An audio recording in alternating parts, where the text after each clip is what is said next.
the idea that school officials know better for a child's development regarding their sexuality and gender than the parents do is completely misguided.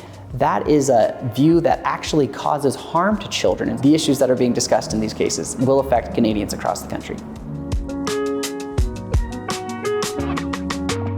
Hey, good morning. Can you tell us who you are and what you do? My name is Marty Moore, and I'm a lawyer with the privilege of leading a team of lawyers across Canada that are funded by the Justice Centre to defend the constitutional freedoms of Canadians. Tell us a little bit about the case of Linda D'Armani.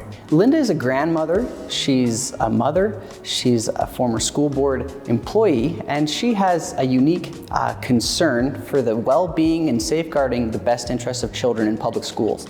And that has led her to participate in school board meetings very regularly in Chilliwack, British Columbia.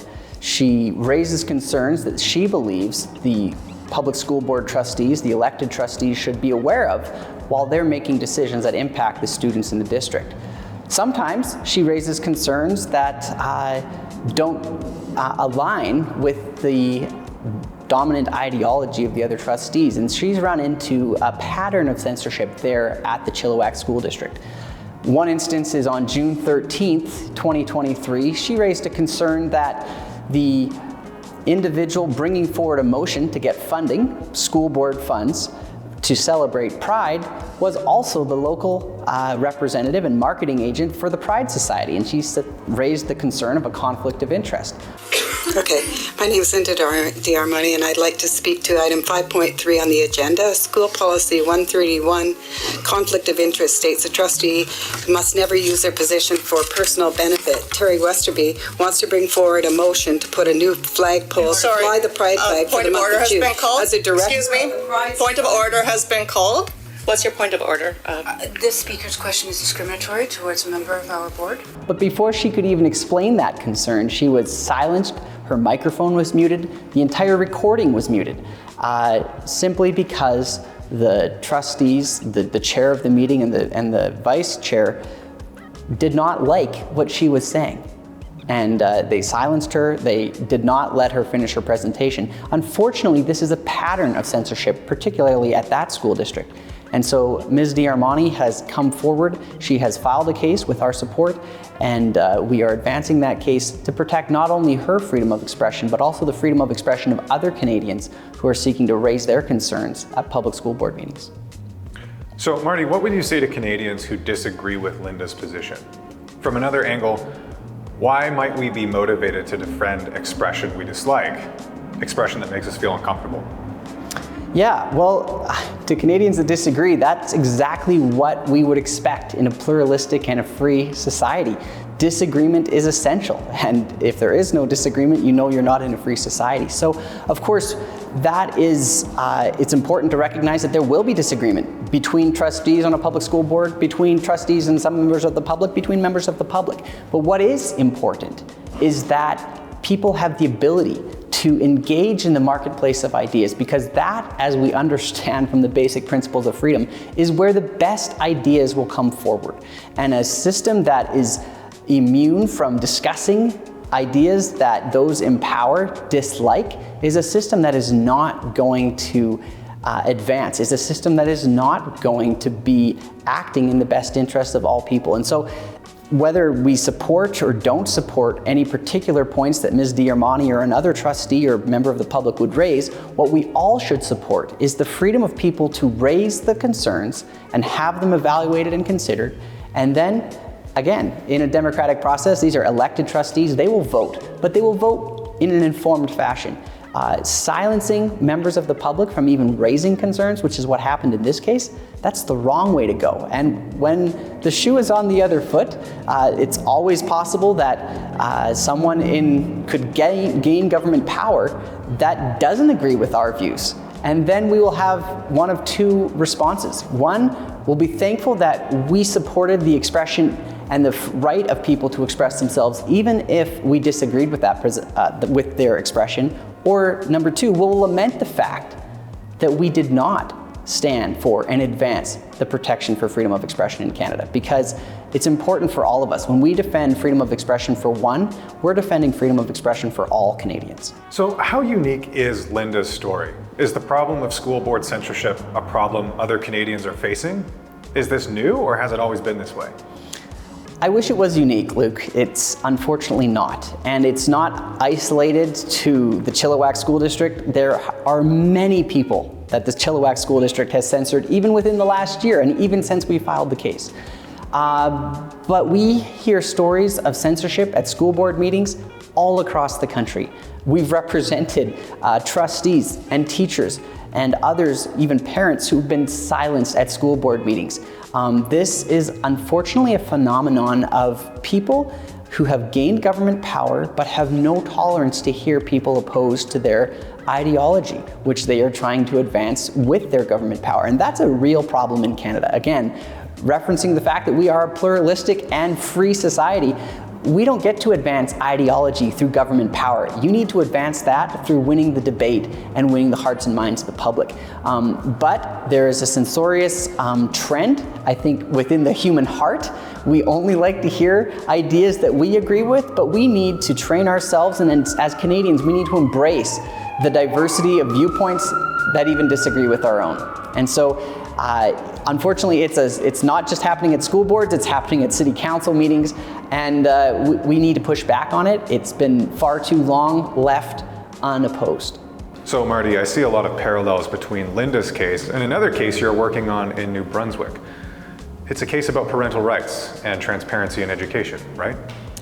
Well, I would classify this case in New Brunswick as a case about the protection of children and parental rights. It involves a policy that was enacted by Premier Higgs that actually had changed a previous policy that had kept parents in the dark even when schools formally changed the name and gender of their own children. Parents were not notified, and Premier Higgs made a minor adjustment to that policy that said children under the age of 16, before the school formally changes the name and gender of those children, that would involve changing washrooms and sports teams and those kinds of things, the parents should be involved and give consent to that. So I hear that the Canadian Civil Liberties Association is challenging this New Brunswick policy. What is their concern, and are they on the right track? The Canadian Civil Liberties Association has filed this lawsuit arguing that for parents to be informed before a school formally changes the name and gender identity of their own children below the age of 16 violates somehow the children's constitutional rights. This is a novel claim. This is a very misguided claim, in my personal view, to argue that informing parents about their own children's lives somehow violates the constitutional rights of children. Of course, we know that there are rare exceptions where children need to be protected from their parents, but those are thankfully the rare exception. And this case seeks to label the involvement of parents in their own children's lives as somehow constitutionally unsound. And that's, in our view, wrong, and in the view of our clients, Gender Dysphoria Alliance and Our Duty Canada, that turns the law and turns common sense on its head. So let's explore that further. Much of this debate focuses on preventing harms to children on the one hand and protecting parental rights on the other hand. Of course, we don't want children to be harmed, but neither do we want governments to raise children. Is this a real tension? How would you resolve it? I don't think it is a real tension, Luke, and I think the vast majority of parents would understand this, and the vast majority of children would understand this.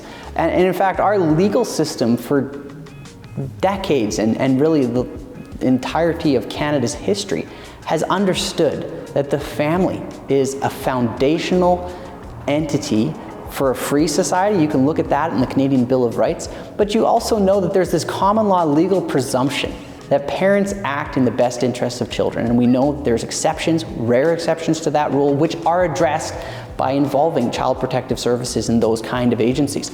But a general principle is that parents do care for and love their children. And the idea that school officials know better for a child's development regarding their sexuality and gender than the parents do, is completely misguided, and in our evidence and through our clients, that is a view that actually causes harm to children. And so this case in New Brunswick is really about what is the best interest of children. Is it a presumption that parents should not be involved in issues of the child's gender and sexuality and the formal solidifying that in a social way in a school setting?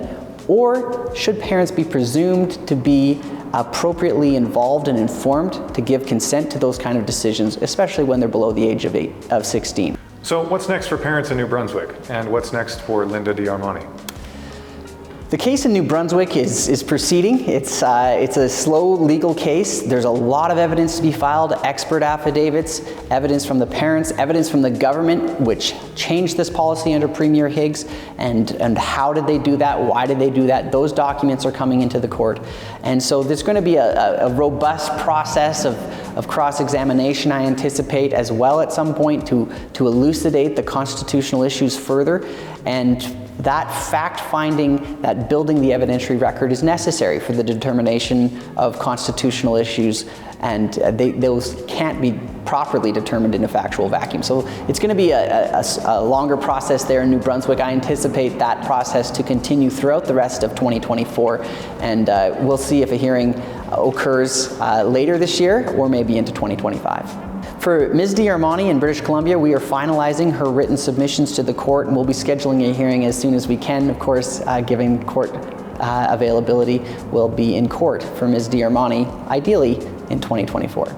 So finally, Marty, why would these cases matter to people outside New Brunswick or British Columbia? What's at stake for the rest of Canada?